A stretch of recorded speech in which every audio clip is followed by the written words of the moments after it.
Further amendments? Ms. Baldwin is recognized. Mr. Chairman, I have an amendment at the desk. Without objection, the amendment will be considered as read, and the gentlelady is recognized to explain her amendment. Thank you, Mr. Chairman. I hope not to use the entire time. Today, I'm pleased to offer an amendment with Mr. Braley that will provide $500 million in loan guarantees to leading-edge biofuel projects. As you know, companies around the country are now developing advanced biofuel technologies to convert homegrown cellulosic biomass into liquid transportation fuels, such as renewable gasoline, diesel, and jet fuel. The benefits of these cost-effective carbon-neutral fuels include providing more net energy to our communities, creating jobs, lessening energy dependence, and helping farmers maximize land utilization and the value of their crops. However, the current economic situation has made access to capital difficult, and it's inhibiting the ability of these companies to be truly successful. Expanding the loan guarantee program already in place in the stimulus bill to biofuels will help to ensure adequate capital and allow us to further develop viable biofuels produced from a wide variety of plentiful and available feedstocks. Mr. Chairman, these funds are designed to be temporary, with authority to enter into new loan agreements expiring, as we've just been discussing, on September 30th, 2011. I would urge my colleagues to support the Baldwin-Braley amendment. Will the gentlelady yield to me? Yes. I'd like to commend you and Representative Braley for working with us on this amendment. This amendment is a well-crafted amendment that will help usher in the next generation of biofuels that can help us achieve our climate and energy goals. Our new Secretary of Energy is an expert on biofuels, and this amendment should help him get our energy future on track. And I want to commend you for the amendment, urge members to support it. Mr. Chairman, the lady yield. Time. Oh, the gentlelady yields back her time. I yield back the balance of my time. Mr. Chairman. Mr. Barton. Mr. Chairman, I rise in opposition to the gentlelady of Wisconsin's amendment. I know she means well, and I know that the intent is honorable, but the amendment is flawed, and if for no other purpose, we don't have a true way to measure the life cycle of greenhouse gas emissions. It's an entirely arbitrary decision as to how to determine that particular number. It's just, in the real world, it just doesn't work. We're not sure what a leading-edge biofuel project is. You'd be much better off just to offer this as a $500 million program for biofuels generically, and then let the appropriate authorities at the Department of Energy and the Environmental Protection Agency, if necessary, issue the regulations to implement that program. I know we're trying to move a bill very quickly because of the constraints of the new president, but we've shown repeatedly today in this brief markup, you know, the value of actually using the regular order. Each of these titles could have had at least a one-day hearing in which we had experts to answer the kind of questions that our new chairman and our ranking member and our subcommittee chairman have been speculating on. We've got new counsel. They're doing the very best they can. Absolutely no problem with their honesty and integrity. But they're new on the job, too. You know, there's a reason you have a hearing, and then you have a subcommittee markup, and then you go to full committee, and it's showing up today. We're rushing through a multi-hundred-billion-dollar bill simply so we can have a bill on the floor next Tuesday. The Obama transition team, the Obama administration doesn't know the impact of what's in this bill. So, again, that's not to demean the gentlelady of Wisconsin's amendment. It simply points out that her amendment has undefined terminology in it, and she has a concept, a life cycle greenhouse gas emission standard, which doesn't exist. Mr. Chairman. And we're going to have a $500 million pilot project based on that type of a situation. So I would, again, I'm not castigating the intent of the amendment. I'm not opposed to the amount of the money in the pilot program, but I think it is premature, and I would hope we would reject it. Mr. Chairman, does the gentleman yield? I'd be happy to yield. Mr. Chairman, members, I think the EPA currently is working on a definition of life cycle greenhouse gases, and one of the problems they're having is life cycle including land use, which we will see how the impact of, this amendment, I was going to ask the sponsor of the amendment, that seems to be the problem that EPA is having on adding land use in there as life cycle. Would it be your intent to include that, although, you know, again, maybe it's the old EPA or the new one? I would like to see what the agency will define as life cycle, including land use, because I think that needs to be considered in there. Will the gentleman yield to me first? Well, I'm borrowing time from... Well, I'll yield. Yeah, I will yield to my chairman. well, Sure. thank you very much. As I understand, EPA has been working intensely to develop a methodology to calculate life cycle greenhouse gas emissions, and they're on the verge of proposing a rule on this topic. Not only is it possible to calculate the life cycle greenhouse gas emissions, EPA is doing it. Now, you asked a specific question whether something would be included in it or not. I don't know that I can answer that question. Well, and I would be concerned by doing this, we would be prejudging whatever EPA does or not, and I would like to see land use included, because I think that's part of the idea. And I didn't know if the sponsor of the amendment, Ms. Tammy, would, if that was your intent, so to include life cycle, include land use in the life cycle. I guess I'd be a little more comfortable with in a black letter law, but I guess... Mr. Barton's yielding to Ms. Baldwin if she wants to respond. Such power I have for 30 seconds. Thank you, Mr. Barton. It certainly would be my intent, but as the chairman just said, we are waiting anxiously the APA's definitions and rules that will come out.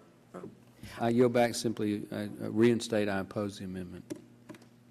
Any further discussion? Mr. Braley. Thank you, Mr. Chairman. I want to thank you for working with Representative Baldwin and me to improve the Rapid Deployment Loan Guarantee Program and the stimulus bill.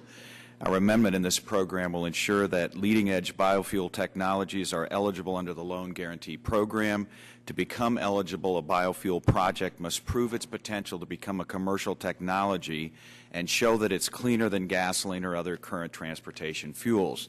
There's exciting new technology in Iowa and other states that will improve the efficiency of ethanol and biodiesel plants and other biofuels products that are essential to be part of our new energy package. And our amendment will ensure that biofuel producers in Iowa and other states can modernize to meet changing demand, weather the recession, and retain and create good-paying jobs. In addition, many traditional financing opportunities have been cut off in recent months due to serious declines on Wall Street. Like many industries, the biofuel industry often depends on loans to make expensive improvements in its technology, and our amendment will open this new line of funding for biofuel industry to invest, update, and expand. Our amendment offers a true economic stimulus for Iowa and many other states by retaining and creating green jobs through the continued modernization of our nation's biofuel facilities. And I want to thank Congresswoman Baldwin and the chairman. And I would also like to respond to the ranking member by citing an indisputable source from the University of Nebraska-Lincoln, Mr. Terry, which just came out today, and talks about the improved efficiencies in the life cycle energy efficiency and GHG emissions of ethanol, predicting a 48 to 59% reduction compared to gasoline based on potential move to new production techniques that will have a hypothetical performance similar to cellulosic biofuels.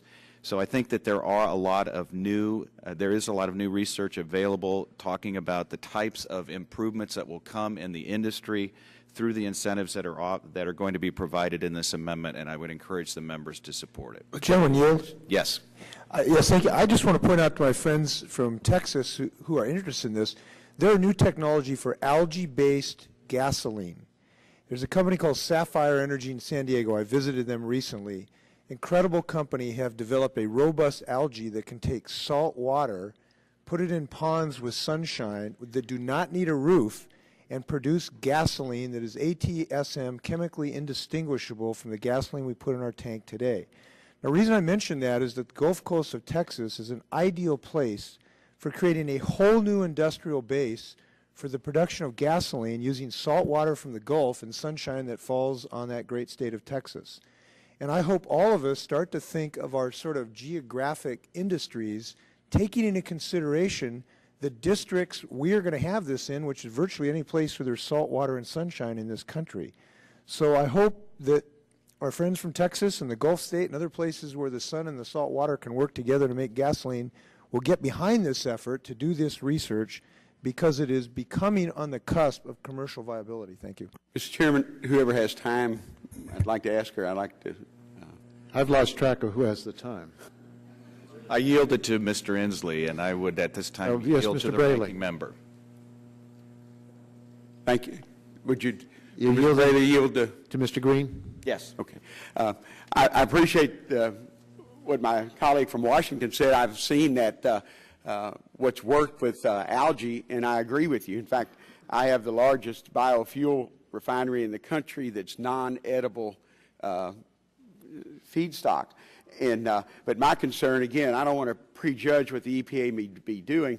And if we could look at the amendment and just add including land use changes or some that might make it more comfortable with what we're trying to do, or what the sponsors of the amendment want to do, so we don't prejudge what EPA may be working on, because I know they want to include land use, and I think most of us would want to include land use in the life cycle. So I would just make that a suggestion, Mr. Chairman, and whether we grow it on the Gulf Coast of Texas or wherever, I think that ought to be considered as part of the definition. Gentleman from Iowa, yield back his time. At this time, I yield back my time. Thank you, Mr. Chairman, Yes. I move to strike the last word. Gentleman from Oregon. Thank you, Mr. Chairman. I have two questions. One, I understood that the incoming Obama administration had ordered a freeze on all new regulations or rules that were being developed by all agencies. Is that true? And if so, would that include the one we're talking about today from the EPA? I have no information upon which to answer that question. Well, I read that in the press, so I believe it to be true. Hey, I have a journalism degree. And so I say that because I wonder, I do not read how long that freeze on rules development and regulation development will be in place. And I think that's a valid question that would have come out in a hearing if we'd had somebody from EPA perhaps here. And I don't know if the council's tracked this. It wouldn't probably be out of your... Well, we could have had the reporter come in for the hearing and tell us where he got that information. That's, well, Rahm Emanuel put out a rule, Chief of Staff of the White House put out a ruling saying, like I think every incoming administration does, to freeze all pending rules in place. And so I don't know for how long that is, and that would apply if you're trying to move rapidly here. The second issue I would ask of the gentlewoman from Wisconsin, and that is, does your language allow for biofuels projects that are cellulosic and would be from woody biomass? And would that include woody biomass regardless of where the woody part comes from? Will the gentleman yield? Yes, please. Yeah, yes, it is intended to. so it includes that off of private lands, state lands, federal lands, wherever the wood comes from, that and is then converted into a fuel source, woody biomass. And I would yield, certainly. Yes, absolutely. As you note in the wording of this, there is discretion for the Secretary of Energy. And so, yes, that's the intention, but it says that the Secretary determines. So there's flexibility. And the reason I ask that is that in prior energy legislation, there was a provision put in that said that woody biomass didn't count for various renewable energy benefits if that wood came from federal land. Now, I represent a district that has 10 national forests, is more than 70,000 square miles. We have a ton, is to say it lightly, we have millions of tons of woody biomass we need to remove to get the forests in shape. And yet if we remove them and put them into the biofuels development, which there are people interested in investing in doing, they, for some perverse reason under the Energy Act, do not qualify. That does not count against the amount of renewable fuels that we're supposed to meet as a mandate in this country. And so that's why I want to seriously clarify here, there's nothing in here that I read that would preclude fuels developed from woody biomass, regardless of the origin of that wood, from being those companies being able to use these loan guarantees. Is that accurate? Would the gentleman yield? Yes, absolutely. The language is not intended to exclude any particular Right. product, regardless of the land on which it is grown, as long as it meets the other qualifications in the language of this bill, but there is secretarial discretion, as I noted earlier. But it would be your, then if I may ask further, is it your intent and the co-author from Iowa perhaps, since it's your amendment, that you would not be intending, or for this committee to intend to preclude woody biomass that goes into biofuel if the wood comes from federal land? That I is yield. correct. And that's correct? That is correct. Thank you very much. Thank you. I yield back the balance of my time. Thank you. Any further discussion on the amendment? Are we ready for the vote? Oh, Ms. Escher. I just have a quick question, Mr. Chairman, of the makers of the substitute amendment. What is the $500 million? How is the $500 million structured? Is this essentially venture capital for biofuel projects? Is it how? Would the gentlelady? Yeah, I'd like to have the answer to that. I don't know if I didn't hear anyone address it before, and I don't think it states how this is going to be put out. Indeed, given where it's inserted into the chairman's substitute on page 6, after line 19, this is within the Section 1705 temporary program for rapid deployment of renewable energy. It is part. It would be $500 million out of the $8 billion that's allocated. No, I'm just. How is it going to be applied, though? Is it venture capital on the part of the government, so that these small companies that are engaged in these biofuel projects apply for it? Are they grants? How does this work? I just want to know how it's going to work. Will the gentlelady yield? Sure. These are loan guarantees. Just they function the same way as the loan guarantees referenced in line 16, the renewable energy systems that generate electricity, and starting in line 18, the electrical power transmission systems, including upgrading and reconductoring projects. So it operates in precisely the same way as the other elements of this temporary program for rapid deployment of renewable energy. I don't know, Mr. Zach, do you want to? Brian, do you want to say something? No, it's just part of the Renewable Loan Guarantee Program. It just adds another element because the topics that were included in our amendment were not included in those two definitions, and so it just simply creates another. But it's the same pot of money. Yes. So it's not in Yes. addition to. No, it segregates that pot for the purpose of this particular. Okay. Thank you, Mr. Chairman. Any further discussion on the Baldwin amendment? If not, we'll proceed to a vote. All those in favor of the amendment say aye. Aye. Opposed, no. The ayes have it, and the amendment's agreed to.